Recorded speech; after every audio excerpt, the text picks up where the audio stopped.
ગામઠી રસોડામાં આપનું સ્વાગત છે। તો આજે આપણે બનાવીશું આમળાનું અથાણું। તો શિયાળો આવે એટલે આરોગ્ય ક્ષેત્રે જાગૃત લોકોની ભક્તિ ખીલે। તો આ આમળાનું અથાણું આપણે આજે કેવી રીતે બનાવીશું તે આપણે આગળ જોઈએ। તો સૌપ્રથમ મેં અહીં 250 ગ્રામ જેટલા ફ્રેશ એવા સરસ એવા તાજા આમળા લઈ ને તેને આપણે ચોખ્ખા પાણીથી આ રીતે ધોઈ લઈશું। તો આ રીતે આપણે હાથની મદદથી પાણીમાં આમળા ધોઈ અને આપણે તેને સાઈડ પર એક કપડા ઉપર કાઢી લઈશું બહાર। તો આવી રીતે આપણે આમળાને ધોઈ અને કપડા પર કોરા થવા માટે મૂકી દઈએ। ત્યારબાદ જે આ પાણી છે તેને સાઈડ પર કરીને આપણે કપડાથી આ રીતે કોરા કરી લઈશું। તો અહીં આપણા આમળા કોરા થઈ ગયા છે અને હવે આપણે એક ચાકુ લઈ ને ચાકુની મદદથી આપણે આ રીતે આમળા ઉપર જે આ રીતે નસો આવે છે તેની ઉપર જ આપણે આ રીતે ચાકુ ચલાવીશું ને આ રીતે કાપા પાડી લઈએ। તો આ રીતે ફરતા જ આમળામાં બધા જ આ રીતે નસો ઉપર કાપા પાડી અને આપણે આખી આ રીતે ચીર જ કાઢી લેવાની છે। તો આ રીતે કાપા પાડવાથી ચીર આસાનીથી નીકળી જશે। તો આ રીતે આપણે બધા જ આમળામાંથી આવી રીતે આપણે કાઢી લઈશું ચીરને। આમળાની સિઝન આવે એટલે આમળા તો જરૂર ખાવા જ જોઈએ।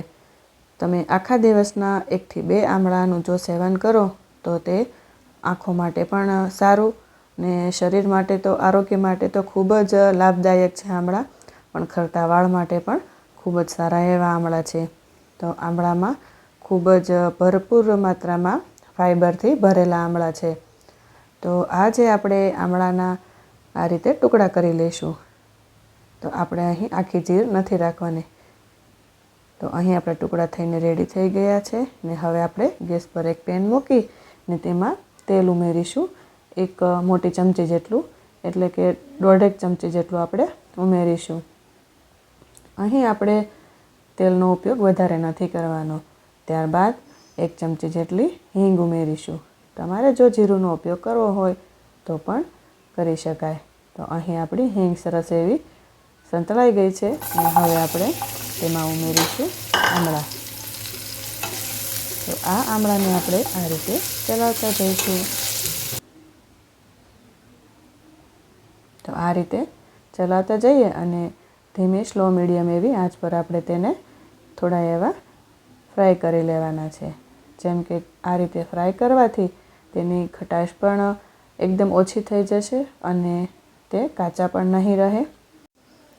તો આપણે જોઈએ તો તેનો રંગ બદલાઈ ગયો છે। તો હવે આપણે ઉપરથી આ રીતે ઢાંકણ ઢાંકીને તેને 2 થી 3 મિનિટ માટે આપણે આ રીતે રહેવા દેવાનું છે, જેથી આમળા અંદરથી એકદમ સરસ એવા નરમ થઈ જશે અને ચડી જશે। તો અહીં આપણે ચેક કરી લઈએ કે આમળા બરાબર ચડી ગયા છે। તો આ રીતે આપણે ચમચાના મદદથી ચેક કરી લઈશું। તો આપણે તેમાં અડધી ચમચી જેટલી હળદર ઉમેરીશું। ત્યારબાદ ચમચાના મદદથી સારું એવું મિક્સ કરી લઈએ। તો આ રીતે હળદર મિક્સ કર્યા બાદ આપણે અહીં ચેક કરી લઈએ ચાકુની મદદથી કે ચાકુ ઉપરથી નીચે સુધી બરાબર રીતે આસાનીથી જાય છે। તો અહીં આપણા આમળા બરાબર ચડી ગયા છે। તો જ્યારે આ રીતે ચડીને રેડી થાય ત્યારે જ આપણે આ રીતે ગોળ ઉમેરવાનો છે। અહીં તમે વ્હાઈટ ગોળનો ઉપયોગ પણ કરી શકો છો। મારી પાસે જે હતો તે મેં ઉમેર્યો છે। તો આપણે અહીં ગોળનું માપ મેં અહીં 300 ગ્રામ જેટલું લીધું છે। 300 થી 350 ગ્રામ જેટલું ગોળનું માપ છે। ગોળનો ભાગ વધારે રાખવાથી ખટાશ નહીં લાગે અને રસાદાર એવું આમળાનું અથાણું તૈયાર થશે। તો આ રીતે આપણે મીડિયમ ફ્લેમ પર ગોળને ગરમ થવા દેવાનો છે। ગેસ આપણે બંધ નથી કરવાનો। તો આ રીતે બધો જ ગોળ સરસ એવો મિક્સ થઈ ગયો છે। ગોળ સરસ એવો ફૂલી ગયો છે તે પણ દેખાઈ રહ્યું છે। તો ફરી આપણે એકવાર તેને આ રીતે ચમચોથી ચલાવી લઈએ ને સરસ એવો ગોળ પણ મિક્સ થઈ ગયો છે। તો અહીં આપણે મસાલો કરી લઈએ।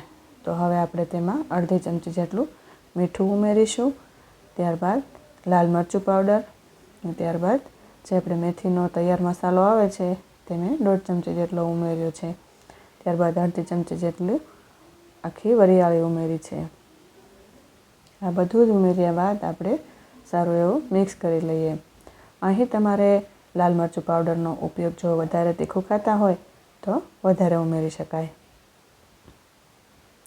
તો આ રીતે સરસ એવું મિક્સ થઈ ગયું છે ને અહીં આપણે ફ્લેમ બંધ કરી છે અને થોડીવાર માટે ઠંડુ પણ થવા દઈએ. તો અહીં તમે જુઓ કે ઠંડુ થઈ ગયા બાદ ગોળ રસાદાર સરસ એવો ઘટ્ટ થઈ ગયો છે. પહેલાં જ્યારે ગરમ હતો ત્યારે પતલો હતો, પણ જેમ જેમ આ ઠંડુ થશે તેવી રીતે તે એકદમ ઘટ્ટ રસો થતો જશે. તો આપણે સરસ એવો એક કાચનો જાર લઈ અને તેમાં આપણે ભરી લઈશું. આ ઇન્સ્ટન્ટ અથાણું તમે ગમે ત્યારે એટલે કે આમળાની સિઝનમાં બનાવી શકો છો. તમે પણ આ રીતે જરૂરથી ટ્રાય કરીને આ શિયાળાની સિઝનમાં ઘરે ટ્રાય કરજો.